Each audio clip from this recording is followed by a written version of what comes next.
My wife and my daughter decided to take me out for a birthday lunch.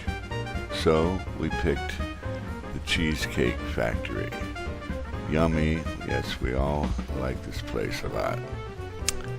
And so upon entering, yes, looking around, we had to wait a few minutes. I don't know why. There was a lot of empty tables. We were there pretty early, I think just a little bit after 11 o'clock.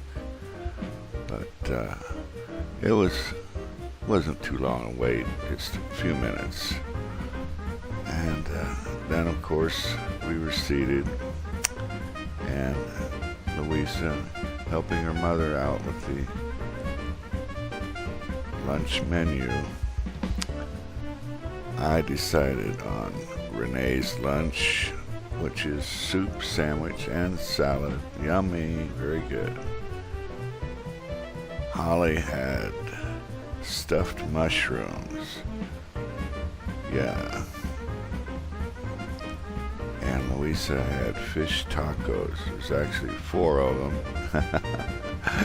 She said they were the best she's ever had.